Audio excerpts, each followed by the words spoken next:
य एवमेता महासंविता व्याख्याता वेद संधीयते प्रजया पशुभिः ब्रह्मवर्चसेन अन्नाद्येन सुवर्गेण लोकेन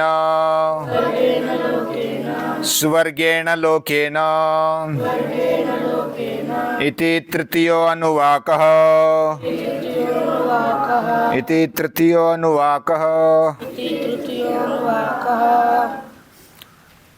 आज युवा दिन है। युवा दिन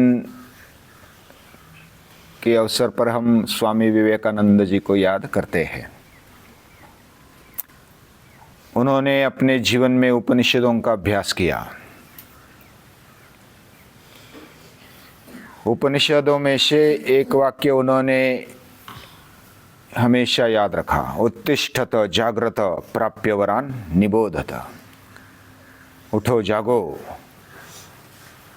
और ध्येय प्राप्त करते समय मिलने तक रुकना नहीं,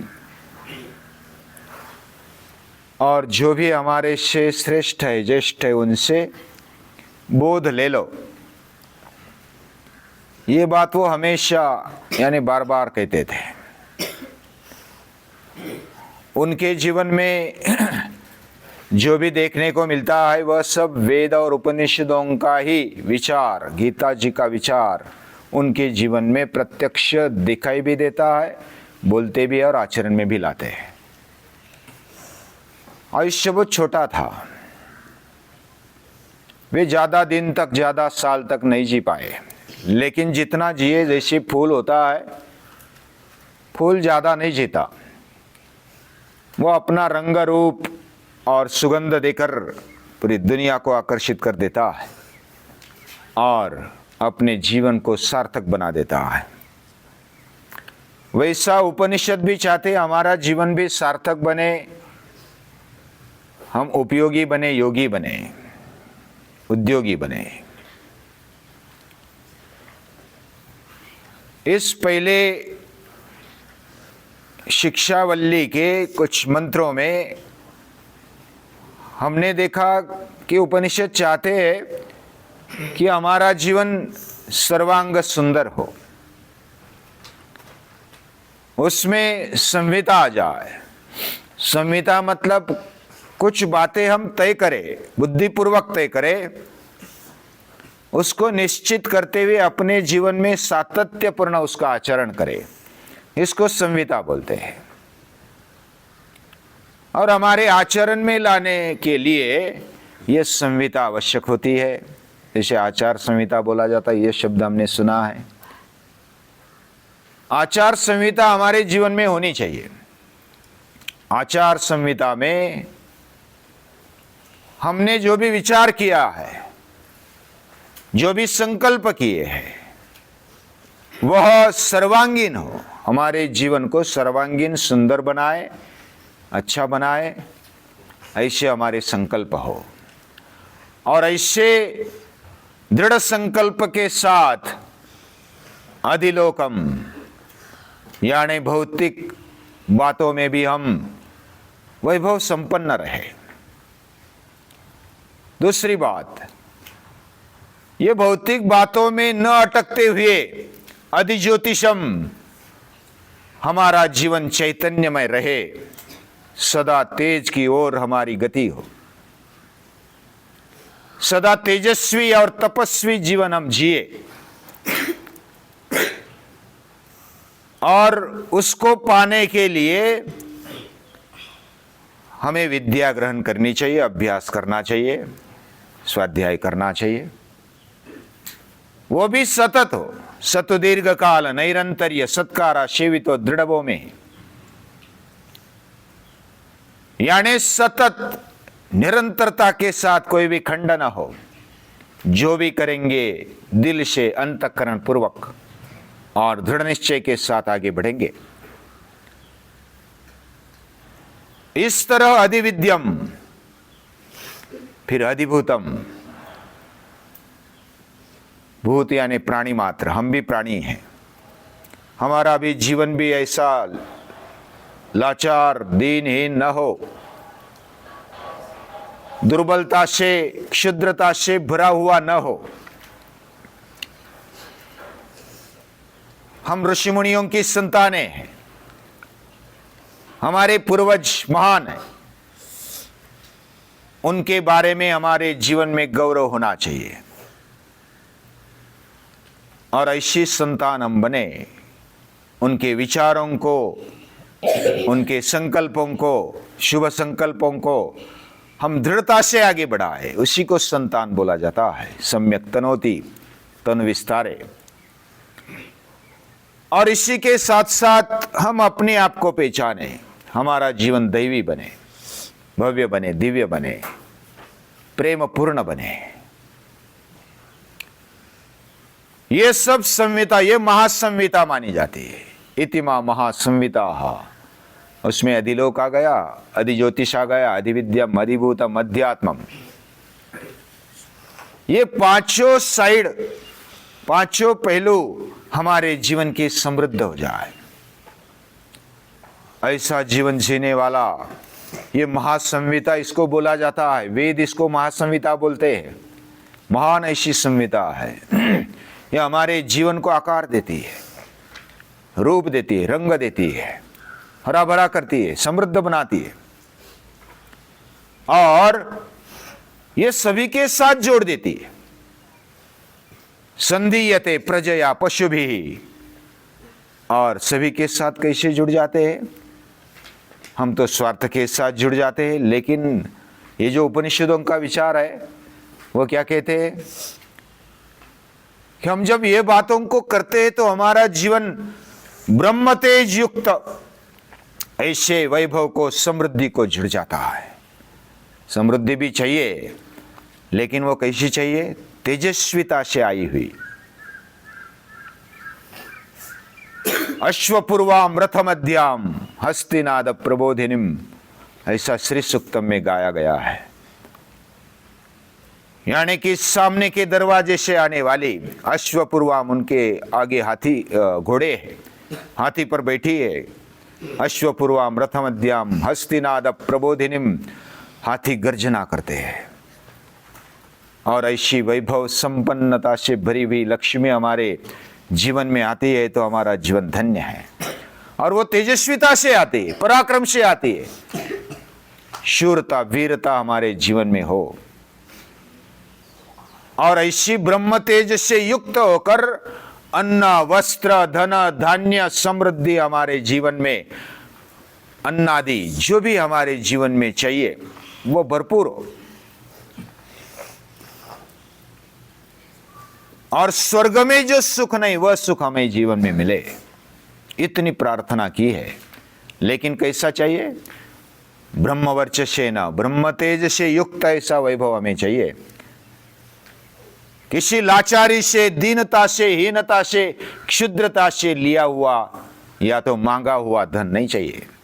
भगवान ने दिया हुआ धन चाहिए, भगवान ने दिया हुआ वैभव चाहिए, देता भी है। जो प्रभु का कार्य करता है, इस प्रकार जो महासंहिता का पालन करता है, उसके जीवन में समृद्धि आ जाती है। जो माँ देती है ना, उसमें थोड़ा सा भी है तो तृप्ति होती है। जैसे भीम को मारा गया था बचपन में, विष बाधा करके कौरवों ने, दुर्योधन ने लड्डू में विष डाला और भीम ने खा लिया, वह बेशुद्ध हो गया। अभी बेशुद्ध होने के कारण इनको लगा कि अभी मर गए, इनको पानी में छोड़ दो, तो नदी में बहा दिया। तो नदी के बहते बहते वो नागलोक जाते हैं। नागलोक जाकर भीम का विष उतार डालते हैं नागलोक। और फिर 1 साल बाद वर्ष श्राद्ध जब किया जाता है भीम का, तब सभी ब्राह्मणों को, लोगों को भोजन दिया जाता है। उसमें भीम भी अभी उधर से आ गया, भूख लगी थी और चल रही, भोजन चल रहा है तो वो भी बैठ गया। वो बैठ गया, खाते खाते पूरा खत्म हो गया, लेकिन भूख उसकी भरी नहीं, भूख मिटी नहीं। तो फिर से अभी कोई भूखा जाए हमारे दरवाजे से, ये कोई अच्छी बात नहीं है। तो सभी फिर से बनाने के लिए तैयार हो गए, लेकिन कुंती माता को बताया कि एक ऐसा ब्राह्मण आया है जो खाता है लेकिन उसका पेट ही नहीं भरता, और वो ब्राह्मण युवा है, युवानी में ही है। तो उसको लगा कि भीम ऐसा वैसा मरने वाला नहीं है। उसने 5 लड्डू बनाकर दे दिए, जो बचा खुचा था उसमें से छोटे छोटे लड्डू बनाए और दे दिए। 5 लड्डू खाए और डकार आ गई, डकार आ गई। भीम तृप्त हो गया। तो कुंती माता तुरंत आई, चल मेरे बेटे। तो उसने गले लगा दिया। वे कहने का मतलब क्या है, माँ के हाथ से मिलता है तो हम तृप्त हो जाते हैं, छोटा सा भी है तो तृप्त हो जाते हैं। माँ हमें देती है, बिना मांगे देती है। कोई कोई गुजराती में बोलते हैं, मांग्या वगर मापन नहीं पिरसे। मांगे बिना माँ भी नहीं पिरसती, लेकिन ये मस्करी है माता की। माता तो ऐसी है, बिना मांगे भी देती है, बिना बुलाए आती है, बिना कहे हमारा काम करती है। और वही भगवान का रूप है। भगवान भी बिना मांगे हमें देता है, भरपूर देता है। कितना देता है? उसके पास हजारों हाथ है, हमारे पास 2 ही हाथ है। अनंत हस्ते कमलावराणे, देता किति घेशिल दो कराणे। अभी उसके अनंत हाथ है। कितने हाथ है? इतने हाथों से वो देने लगेगा तो क्या हम 2 हाथ से ले पाएंगे? हमारे हाथ में नहीं आएगा, हमारी झोली फट जाएगी। इतने सारे हाथ देने के लिए है तो हम कितना ले पाएंगे? लेकिन अगर वो लेने भी लगे ना तो हमारे हाथ उसका रक्षण नहीं कर पाएंगे। परंतु नेता तो क्या करानी, तेव्हा कसा रक्षिल दो करानी। अगर वो हजारों हाथों से लेने लगा तो हम 2 कर से 2 हाथ से कितना रख पाएंगे, कितनी रक्षा कर पाएंगे? भगवान जब देता है बिना मांगे देता है। प्रभु का जो कार्य करता है, प्रभु का कार्य मतलब उससे जुड़ाने वाला जो भी कार्य है, उसका कार्य यानी उसके स्मरण करने से लेकर के उसके कार्य तक हर एक के जीवन में तेज और ये महासंविता आनी चाहिए। तेजस्वी जीवन जीना चाहिए।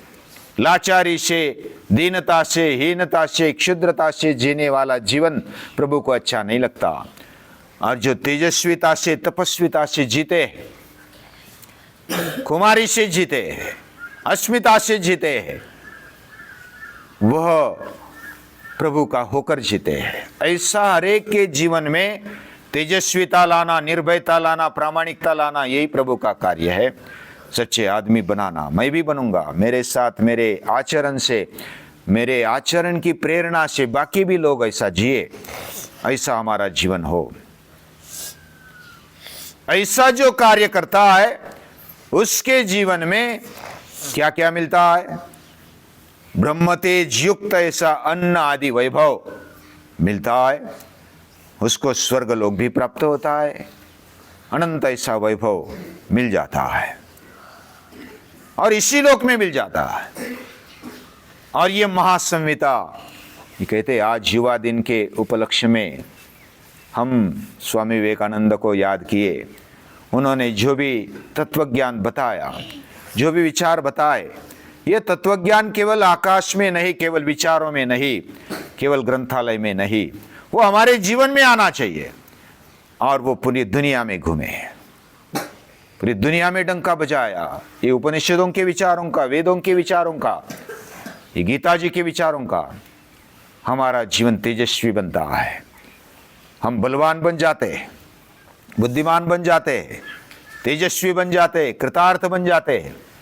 ये सब कुछ मिलता है, लेकिन हमारा जीवन उसी के लिए समर्पित हो। किसके लिए? जो भी हमें बनाने वाला है, इस दुनिया का करता धरता है, जिसको हम प्रभु बोलते हैं, भगवान बोलते हैं, अलग अलग नामों से पुकारते हैं, लेकिन वो एक शक्ति है, हम उनसे अलग नहीं है, हमारे अंदर भी वही तेज है। ये हमेशा याद रखना। कल अगला पाठ देखेंगे। आज के लिए इतना ही। सभी को नमस्कार।